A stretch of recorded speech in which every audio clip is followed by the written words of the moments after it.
The SCP Foundation's goal is to contain potentially dangerous anomalies and study their properties. However, on rare occasions, SCPs who come in contact with one another can form the most unexpected relationships. Here is our list of the top 5 SCP friendships.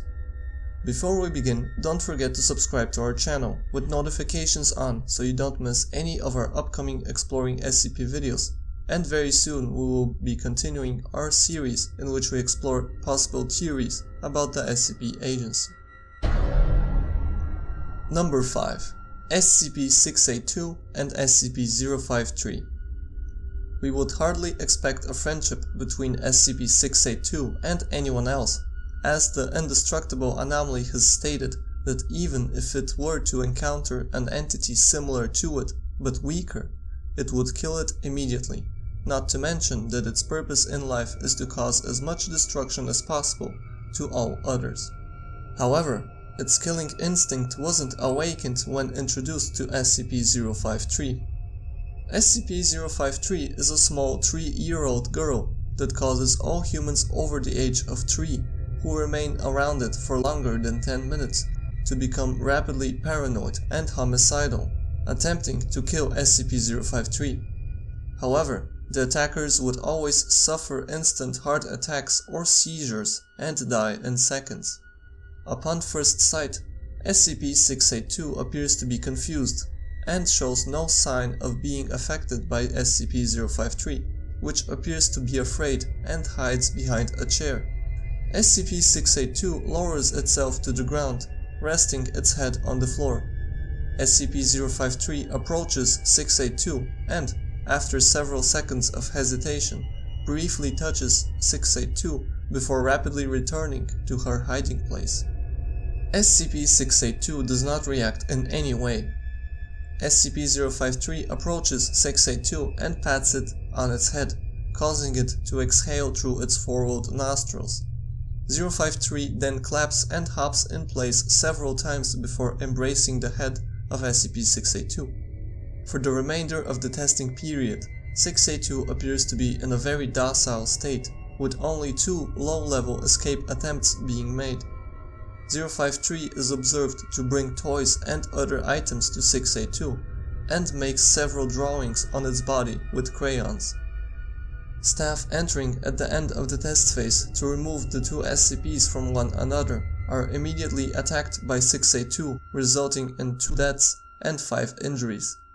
682 was then successfully contained, and SCP-053 cried for several minutes after being removed from SCP-682. Number 4. SCP-542 and SCP-347.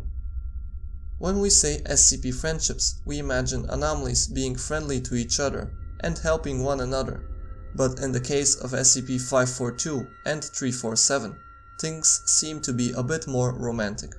On one occasion, the 2 SCPs escaped their containment simultaneously and began traveling to a nearby town. SCP-542 is called the German Surgeon by staff and is similar in appearance to Frankenstein's monster. It has earned this nickname because its skin is made from patches stitched together. It has awkward bone structure and teeth collected from different individuals. SCP-347, on the other hand, is a woman which calls herself Claudia and appears invisible to the naked eye, but appears on infrared cameras. She possesses no other unusual traits other than immense skill in picking locks, theft, and often swallows small objects in order to turn them invisible.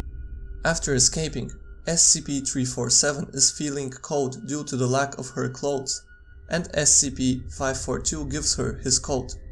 Quote, "We never should have ran. It seemed like an awesome idea, but I feel like a kid who ran away from home.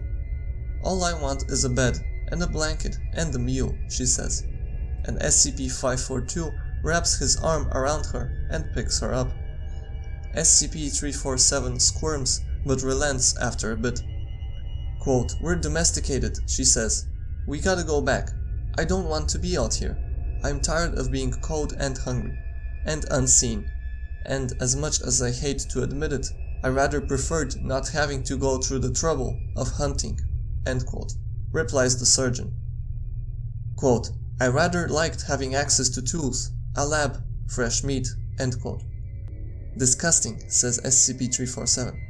Quote, "Speaking of fresh meat, if we're going to take going back seriously, there's one thing we should very much do beforehand," says SCP-542. The two SCPs chuckle. They are later recovered in a nearby restaurant, willingly having called an MTF unit to recontain them.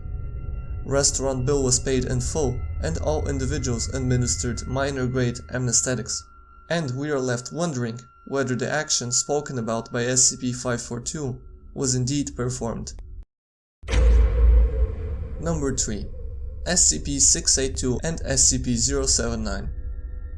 Just when we thought the impossible had occurred, SCP-682 had made a friend and didn't kill all living beings it came to see instantly. Something even stranger happens. During a containment breach, SCP-079 and SCP-682 were contained within the same chamber for 43 minutes due to a lack of temporary containment units. Shortly after being put together, Foundation personnel noticed that SCP-682 approached 079 and began to communicate with it, typing on its keyboard. It was later discovered that the innocently looking communication between the SCPs included telling of personal stories between them. SCPs were then separated from one another right after the necessary facilities were available. While SCP-079 was not able to remember the specific encounter and what exactly was talked about on that day, it appears to have permanently stored SCP-682 in its memory, and often goes as far as to ask to speak to him again. The fact that SCP-079 has forgotten the conversation isn't at all surprising, given that SCP-079 only has about 64 kilobytes of memory, which isn't even enough to store a modern smartphone image. However, the mere fact it remembers SCP-682 in the first place is without a doubt amazing, and speaks for the extent the two SCPs managed to bond with one another in such a short period.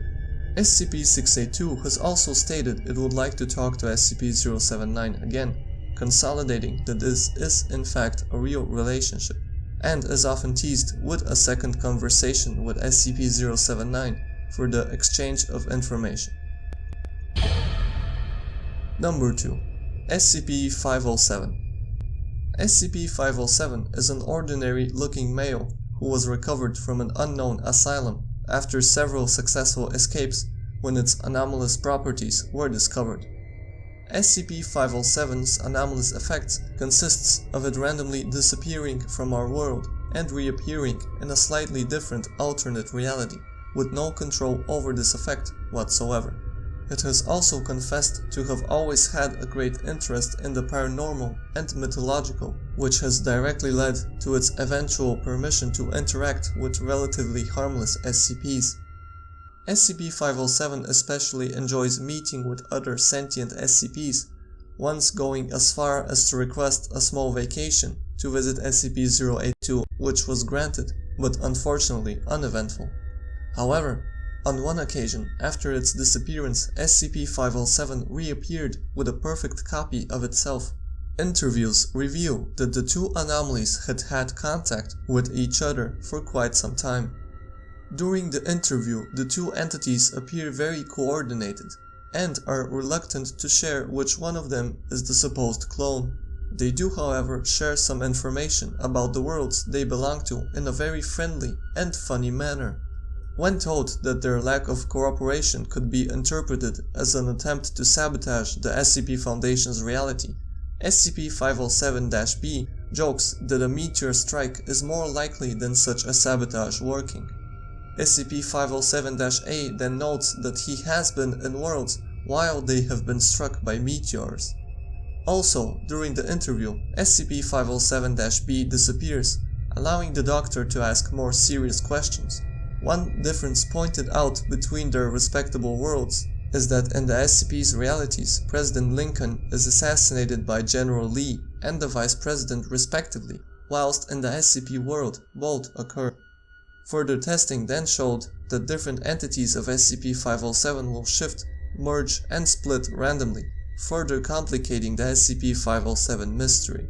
One thing is certain though, all parts of SCP-507 get along pretty well, almost as if they're the same person.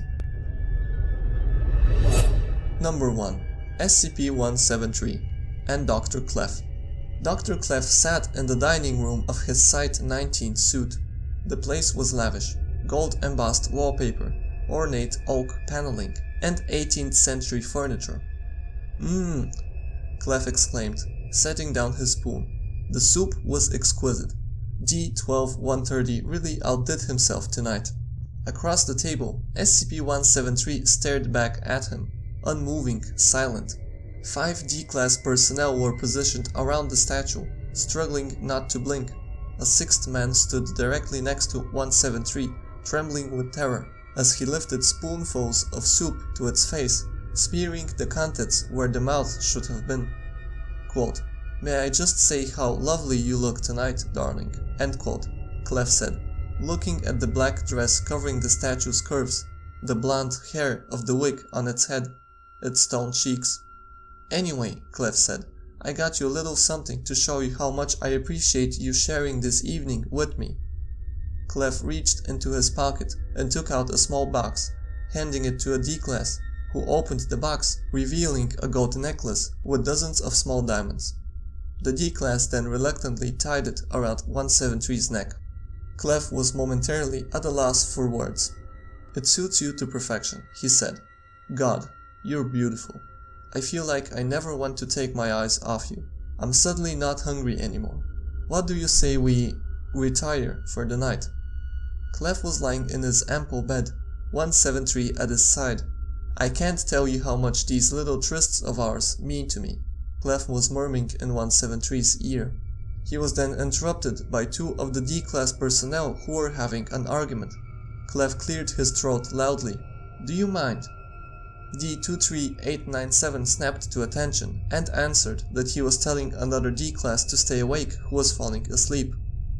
Quote, "Oh, I see. Well, actually that's not necessary," end quote, replied the Doctor, and assured the D-Class that there was no danger.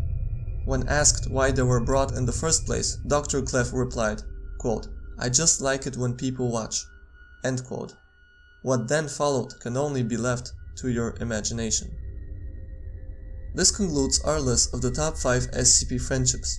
So which one do you think was the most unexpected? If there was any other SCP friendship that you think should have been included in the list, don't hesitate to share it with us in the comments.